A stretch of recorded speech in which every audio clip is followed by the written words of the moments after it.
우리는 살아가면서 겉모습으로만은 알 수 없는 것들을 많이 만납니다. 꽃이 피어 있어도 열매가 없으면 그 나무가 건강한지 알 수 없습니다. 전등이 아무리 새 것처럼 보여도 불이 들어오지 않으면 고장난 것입니다. 자동차가 아무리 멋져도 움직이지 않으면 제 역할을 하지 못합니다. 이와 같이 믿음도 마찬가지입니다. 우리는 늘 믿습니다 라고 고백하며 살아갑니다. 예배 가운데 은혜 받고 말씀을 들으며 아멘으로 화답합니다. 그런데 중요한 것은 그 믿음이 월요일의 삶 속에서도 살아 움직이고 있을까? 교회 안에서는 믿음의 사람인데 세상 속에서는 여전히 염려와 두려움과 계산 속에 살고 있지는 않을까? 많은 사람들이 믿음을 지식으로 생각합니다. 하나님이 계시다는 사실을 아는 것을 믿음으로 여깁니다. 그러나 성경이 말하는 믿음은 지식이나 감정이 아닙니다. 히브리서 11장 1절 말씀은 믿음을 이렇게 정의합니다. 믿음은 바라는 것들의 실상이요 보이지 않는 것들의 증거니. 여기서 실상이라는 말은 확신이라는 뜻도 있지만 건축에서 단단한 기초, 눈에 보이는 실체를 의미합니다. 즉 믿음은 머릿속에만 존재하는 상상이 아니라 믿음은 보이지 않는 하나님을 오늘의 삶에서 경험하게 만드는 능력입니다. 그래서 야고보는 오늘 본문에서 충격적인 말씀합니다. 행함이 없는 믿음은 그 자체가 죽은 것이라. 죽은 믿음도 있다는 것입니다. 입술은 믿음을 말하지만 삶은 전혀 변하지 않는 믿음. 고백은 있지만 순종은 없는 믿음. 말은 있지만 사랑의 실천은 없는 믿음. 야고보는 그런 믿음을 살아있는 믿음이 아니라고 말합니다. 그렇다면 우리의 믿음은 어떻게 실제가 될 수 있습니까?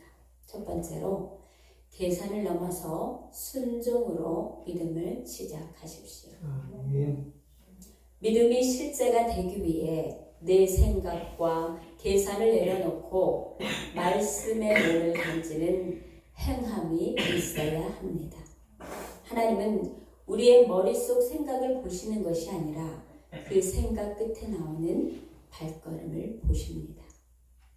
이스라엘 백성이 가나안 땅을 향해 갈 때 앞길을 가로막는 요단강은 언제 갈라졌습니까? 출애굽 때에 홍해처럼 미리 갈라져 있지 않았습니다.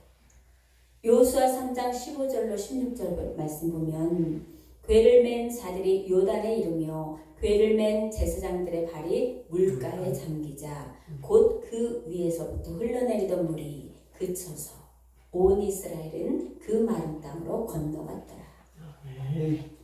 제사장들이 범람하는 요단강 물에 발을 담그는 순종의 행함 그 순간 비로소 강물이 멈추는 기적의 실제가 나타났습니다. 발을 담그기 전까지는 요단강은 거대한 장애물 뿐이었지만 믿음으로 발을 내딛자 마른 땅이 되었습니다. 예수님께서도 입술의 고백보다 행함의 순종을 강조하셨습니다. 마태복음 7장 12절에 나더러 주여 주여 하는 자마다 다 천국에 들어갈 것이 아니요 다만 하늘에 계신 아버지의 뜻대로 행하는 자라야 들어가리라. 성도 여러분, 머리로만 주님의 능력을 계산하지 마십시오. 상황이 좋아지면 순종하겠습니다. 여유가 생기면 행하겠습니다. 라는 것은 믿음이 아닙니다. 믿음은 내가 이해한 후에 움직이는 것이 아니라 하나님 말씀하셨기 때문에 움직이는 것입니다. 순종의 발걸음이 있는 곳에 하나님의 역사가 시작됨을 믿으시기 바랍니다. 오늘 내게 주신 작은 말씀 하나에 먼저 내 발을 내딛는 순종의 행함이 있기를 축복합니다. 둘째로, 위기의 순간, 눈에 보이는 현실이 아닌 하나님을 선택하십시오. 우리의 믿음이 진짜인지 가짜인지는 평안할 때가 아니라 위기와 손해의 순간에 드러납니다. 진짜 믿음은 위기의 순간에 세상 방식을 선택이 아닌 하나님의 방식을 선택하는 것으로 증명됩니다. 소년 다윗이 거구의 골리앗 앞에 섰을 때 다윗의 눈에 골리앗이라는 현실이 눈에 보이지 않았겠습니까? 누구보다 잘 보였습니다. 그러나 다윗은 그 눈에 보이는 두려운 현실보다 눈에 보이지 않지만 살아계신 하나님을 더 큰 실제로 믿었습니다. 사무엘상 17장 45절에 다윗이 블레셋 사람에게 이르되 너는 칼과 창과 단창으로 내게 나오거니와 나는 만군의 여호와의 이름 곧 네가 모욕하는 이스라엘 군대의 하나님의 이름으로 내게 나아가노라. 다윗은 세상에 의지하는 칼과 창 대신 여호와의 이름을 실제 무기로 선택했고 그 믿음의 선택이 골리앗을 무너뜨게 되는 승리의 실체가 되었습니다. 독일의 종교개혁자 마틴 루터가 이런 말을 남겼습니다. 나는 오늘 해야 할 일이 너무 많다. 그래서 더 오래 기도해야 한다. 보통 사람들은 바쁘면 기도를 줄입니다. 그러나 루터는 문제가 많을수록 해야 할 일이 많을수록 하나님을 더욱 의지했습니다. 우리는 매일의 삶의 자리에서 선택의 기로에 섭니다. 세상은 위기 앞에서 계산하라고 말합니다. 그러나 믿음은 위기 앞에서 하나님을 바라보라고 말합니다. 경제적인 어려움이 올 때도, 질병이 찾아올 때도, 가정에 문제가 생길 때도 환경만 바라보면 두려움이 커집니다. 그러나 하나님을 바라보면 믿음이 커집니다. 갈라디아서 2장 20절은 말씀합니다. 이제는 내가 사는 것이 아니요 오직 내 안에 그리스도께서 사시는 것이다. 믿음은 내 뜻대로 사는 것이 아니라 그리스도의 뜻대로 사는 것입니다. 내 자아는 죽고 내 안에 그리스도와 함께 여러분들은 살아가십니까? 그렇다면 우리의 선택도 달라져야 합니다. 손해를 보더라도 정직을 선택하고 분노 대신 용서를 선택하고 염려 대신 기도를 선택하십시오.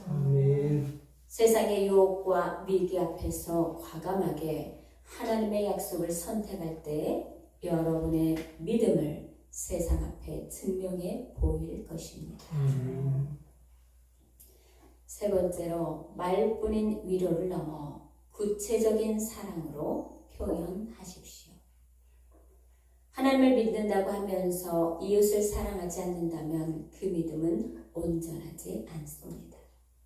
하나님을 향한 진짜 믿음은 반드시 내 곁에 있는 이웃을 향한 구체적인 사랑으로 흘러가게 되어 있습니다. 수평적인 사랑의 실천에 없는 수직적인 믿음은 종교적 위선에 불과합니다. 오늘 본문 15절과 16절 교회의 모습을 보여줍니다. 부끄러운 형제가 헐벗고 굶주리고 있는데 말로만 평안히 가라, 따뜻하게 하라, 배부르게 먹여라 하면서 정작 몸에 필요한 양식과 옷을 주지 않는다면 그 말에 무슨 유익이 있겠느냐는 것입니다. 이에 대해 사도 요한은 우리에게 권면합니다. 요한일서 3장 18절에 자녀들아, 우리가 말과 혀로만 사랑하지 말고 행함과 진실함으로 하자. 믿음이 실제가 된다는 것은 거창한 영적 체험만을 말하는 것이 아닙니다. 오늘 내 곁에서 외로워하는 이웃에게 따뜻한 밥 한 끼를 대접하는 것, 지친 동료의 손을 잡고 진심으로 기도해 주는 것, 나의 물질과 시간을 쪼개어 연약한 자들을 구체적으로 돕는 것, 이것이 바로 믿음의 실제가 되는 것입니다. 우리의 말과 혀를 넘어 손과 발로 사랑을 베풀 때 세상은 우리를 통해 비로소 살아계신 하나님의 사랑을 실제로 맛보게 될 것입니다. 말씀을 마무리합니다. 어느 시골 교회 입구에 이런 문구가 적혀 있었다고 합니다. 당신은 이제 선교지로 들어갑니다. 사람들은 교회 안이 선교지라고 생각했습니다. 그런데 그 문구는 교회 출입구 바깥쪽을 향해 적혀 있었습니다. 예배를 마치고 세상으로 나아가는 성도들에게 하는 말이었습니다. 성도 여러분, 믿음은 예배당 안에서만 확인되는 것이 아닙니다. 가정에서, 직장에서, 학교에서, 시장과 거리에서 증명됩니다. 오늘 예배 가운데 아멘으로 고백한 믿음이 내 삶의 현장에서 순종과 선택으로 사랑으로 나타날 때 비로소 우리의 믿음은 살아있는 믿음이 됩니다. 아멘. 이번 한 주간 말씀 앞에 순종하십시오. 위기의 순간 하나님을 선택하십시오. 아멘. 이웃을 향해 사랑을 실천하십시오. 아멘. 그럴 때 우리의 믿음은 관념이 아니라 실제가 되고 고백이 아니라 능력이 되고 말이 아니라 삶이 될 것입니다.